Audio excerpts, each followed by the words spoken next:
ଆସ ବୁଲିଯିବା ଭଟ୍ଟାରିକା ସେଇ ବିଷୟର ଆଜି ଆମେ ଅଭ୍ୟାସ ପ୍ରଶ୍ନପତ୍ର ପିଲାମାନେ କରିବା। ତାହେଲେ ଦେଇଛି 1 ନମ୍ବର ଗପରୁ କୁହ ଆଠଗଡ଼ ପାଖରେ କେଉଁ ମନ୍ଦିର ଅଛି? ତାହେଲେ ଆଠଗଡ଼ ପାଖରେ ମା ଭଟ୍ଟାରିକାଙ୍କ ମନ୍ଦିର ଅଛି। ଖରେ ଦେଇଛି ଆମକୁ ଗାଡ଼ିଟି କାହିଁକି ଗାଁ ଦାଣ୍ଡରେ ମନ୍ଥର ଗତିରେ ଯାଉଥିବ? କାରଣ ଗାଁ ଦାଣ୍ଡରେ ସବୁବେଳେ ଗାଡ଼ି ଧୀରେ ଯିବ, କାରଣ ସେଠି ପିଲାମାନେ ଖେଳୁଥିବେ କି କୋଉଠି ଖେଳୁଥିବ, ସାଙ୍ଗେ ସାଙ୍ଗେ ହଠାତ୍ ଗାଡ଼ି ସାମ୍ନାକୁ ଆସିଯାଆନ୍ତି ଛୋଟ ପିଲା। ତାପରେ ଗରେ ଜେଜେଙ୍କ ପାଖରେ ବସିବା ପାଇଁ ପିଲାମାନେ ଜିଦ୍ କଲେ କାହିଁକି? କାରଣ ଜେଜେ ଗପ କହିବେ ଏବଂ ଭଲ କଥା କହିବେ। ତାପରେ ଘରେ ଗାଡ଼ିରୁ ଓହ୍ଲାଇବା ପରେ ପିଲାମାନେ କ'ଣ କରିଥିବେ? ଗାଡ଼ିରୁ ଓହ୍ଲାଇବା ପରେ ପିଲାମାନେ ମା ଭଟ୍ଟାରିକାକୁ ଦର୍ଶନ କରି ଖେଳିଥିବେ।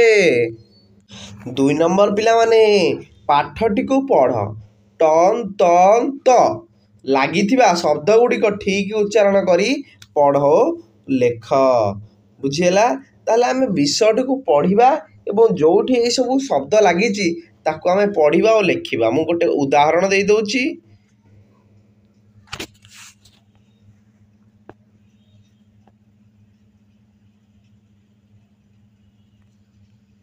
ପିଲାମାନେ ଦେଖ ଲେଖା ହେଇଛି କ'ଣ? ବାନ୍ତି। ହେଲା, ଏଠି ଆମେ ବାନ୍ତି ଲେଖିବା। ବୁଝିହେଲା? ସେମିତି ଆଉ କ'ଣ ଲେଖା ହେଇଥିବ? ଆଉ ଲେଖା ହେଇଥିବ ଥଟ୍ଟା, ଥଟ୍ଟା ତାମସା। ହେଲା, ଏସବୁ ୱାର୍ଡ଼ ଏଠି ପଦ୍ୟାନ୍ତ ଏସବୁ ଶବ୍ଦ ଏଠି ଲେଖିଦେବ। 3 ନମ୍ବର ପିଲାମାନେ ତଳେ ଦିଆଯାଇଥିବା ଅକ୍ଷର ଗୁଡ଼ିକ ସହ ତ ଯୁକ୍ତାକାର ଲଗାଇ ପଢ଼ ଓ ନୂଆ ଶବ୍ଦଟିକୁ ଲେଖ। ପିଲାମାନେ ଏଠି ତଳେ କାନ୍ତ, ପାନ୍ତ, ସୁନ୍ତ, ମନ୍ତ। କାନ୍ଥ ସରି ପିଲାମାନେ ଭୁଲ କହିଲେ, ନା ଥ ଦେଇଛି ଥ। ହେଲା, ତାହେଲେ କାନ୍ଥ, ପାନ୍ଥ, ସୁନ୍ଥ, ମନ୍ଥ।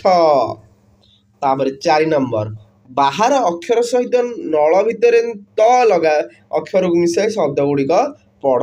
ପିଲାମାନେ ପ୍ରଥମେ ହେଲା ଦାନ୍ତ, ତାପରେ କାନ୍ତ ଲେଖିବ କାନ୍ତ, ଶାନ୍ତ, ବୃନ୍ତ, ତନ୍ତ, ତାପରେ ଅନ୍ତ। ତାପରେ 5 ନମ୍ବର ପିଲାମାନେ ଆମକୁ ଦେଇଛି ତଳ ଶବ୍ଦ ଗୁଡ଼ିକୁ ସଜାଡ଼ି ଲେଖ। ପିଲାମାନେ ଏଠି ଲେଖା ହେଇଛି କ'ଣ? କାଳି ଅଟା। ତାହେଲେ ଏଠି କ'ଣ ହବ? ସରି କ'ଣ ହବ? ଏଇଟା ହବ ପିଲାମାନେ ଅଟ୍ଟାଳିକା, ଅଟ୍ଟାଳିକା। ବୁଝିହେଲା? ତାପରେ ଏଠି ହବ ଆମର ଜୁଆର ଭଟ୍ଟା। କ'ଣ ହବ? ଜୁଆର ଭଟ୍ଟା। ଏଇଟା ହବ ଭଟ୍ଟାରିକା। ହେଲା, ଏଠି ଭଟ୍ଟାରିକା।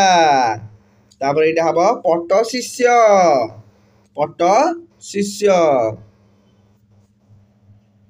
6 ନମ୍ବର ତାପରେ ଦେଇଛି ପିଲାମାନେ ଖାଲି ଘରେ ତ ଲଗାଇ ଠିକ୍ ଭାବରେ ପଢ଼। କ'ଣ ହବ? ବସନ୍ତ, ହେମନ୍ତ, ବନ୍ତଳ, ଅନନ୍ତ, ଅତ୍ୟନ୍ତ, ନିତ୍ୟାନ୍ତ, ଆଭ୍ୟନ୍ତର, ଜୀବନ୍ତ। ତାପରେ 7 ନମ୍ବର ପିଲାମାନେ ଯିବା। 7 ନମ୍ବର କ'ଣ ଦେଲା? ଦିଆଯାଇଥିବା ଶବ୍ଦ ଗୁଡ଼ିକୁ ପଢ଼, ଯେଉଁ ଚିତ୍ରର ନାମ ଯାହା ସେଇ ଚିତ୍ର ତଳେ ସେଇ ନାମ ଲେଖ। ତାହେଲେ ପିଲାମାନେ ଦେଖିବା। ହେଲା, ଲେଖ। ଏଇଟା କ'ଣ ପିଲାମାନେ କହିଦେଲ, ଏଇଟା ତ ଜାଣିଦେବ ଦାନ୍ତ। ତାହେଲେ ଦାନ୍ତ ଆସିକି ଆମେ ଏଇଠି ଲେଖିବା। ବୁଝିହେଲା? ତାପରେ ଏଇଟା କ'ଣ? ଏଇଟା ବହି। ତାହେଲେ ଗ୍ରନ୍ଥ, ଗ୍ରନ୍ଥ ଆଣିକି ଆମେ ଏଇଠି ଲଗେଇଲେ। ବୁଝିହେଲା? ଆଉ କ'ଣ ଲେଖିବା? ପିଲାମାନେ ଏଇଟା ଚାବି, ଚାବିର ପେନ୍ଥା। ତାହେଲେ ଲେଖିବା ଏଇ ପେନ୍ଥାକୁ ଆଣିକି ଏଇଠି ଲେଖିବା ପେନ୍ଥା। ବୁଝିହେଲା? ତାପରେ ଏଇଟା କ'ଣଟା ଆମର? ଏଇଟା ଜନ୍ତା। ବୁଝିହେଲା? ତାପରେ ଆଉ କ'ଣ ଲେଖିବା? ଦେଖ, ତାହେଲେ ଏଇଟା ହବ ଆମର ତନ୍ତ, ଇଏ ହବ ବୃନ୍ତ। ବୁଝିହେଲା? ଆଉ କ'ଣ ରହିଲା ଆମର? ଆମର ରହିଲା ଅଟ୍ଟାଳିକା। ଅଟ୍ଟାଳିକା କୋଉଟା ହବ? ଏଇଟା ହବ। ତାପରେ କାନ୍ଥ, କାନ୍ଥ ଏଇଟା ହବ। ବୁଝିହେଲା? ସବୁ ସରିଗଲା। ଆଉ କ'ଣ ରହିଲା? ଆଉ ତନ୍ତ ଗଲା, ବୃନ୍ତ ଗଲା, ସବୁ ତ ସରିଲା। ହେଲା, ଆଉ ଗୋଟେ ହେଲା ଫୁଲ, ଫୁଲ ହବ ମନ୍ଥା। ତାପରେ 8 ନମ୍ବର ପିଲାମାନେ ଗୋଟିଏ ବାକ୍ୟରେ ଲେଖ। ଦୁଷ୍କନ୍ତ ବାବୁ କୁଆଡ଼େ ବୁଲିବାକୁ ଯୋଜନା କରିଥିଲେ? ଦୁଷ୍କନ୍ତ ବାବୁ ଭଟ୍ଟାରିକା ବୁଲିବାକୁ ଯୋଜନା କରିଥିଲେ। ଖରେ ଅଟ୍ଟାଳିକା ଆଗରେ ଗାଡ଼ି କେତେବେଳେ ପହଞ୍ଚିଲା? ଅଟ୍ଟାଳିକା ଆଗରେ ଗାଡ଼ି 4ଟା ବେଳେ ପହଞ୍ଚିଲା। ଗାଁ ଦାଣ୍ଡରେ ଗାଡ଼ିଟି କେମିତି ଯାଉଥିଲା? ଧୀର ବା ମନ୍ଥର ଗତିରେ ଯାଉଥିଲା। ତାପରେ 9 ନମ୍ବର କ୍ୱେଶ୍ଚିନ୍ ପିଲାମାନେ, ତୁମେ ପ୍ରତିଦିନ କ'ଣ କ'ଣ ଖାଦ୍ୟ ଖାଅ ଏଠି ଲେଖିବ। ନ ଖାଇଲେ କ'ଣ ହେବ ସାଙ୍ଗମାନଙ୍କ ସହ ଆଲୋଚନା କରି ଏଠି ଲେଖିବ।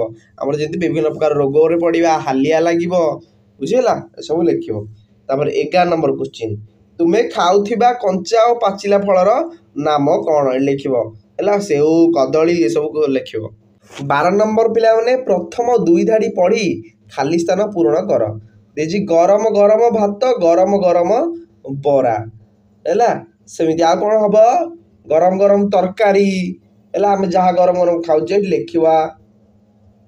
13 ନମ୍ବର, ଘରେ ରହୁଥିବା ପଶୁ ପକ୍ଷୀ କ'ଣ ଖାଆନ୍ତି? ଘରୁ ବୁଝି ଆସି ସାଙ୍ଗମାନଙ୍କ ସହ ଆଲୋଚନା କର ହେଲା। ଏଇଟା ଆମ ଆଲୋଚନା, ପଶୁ ପକ୍ଷୀ କ'ଣ ଖାଆନ୍ତି ହେଲା।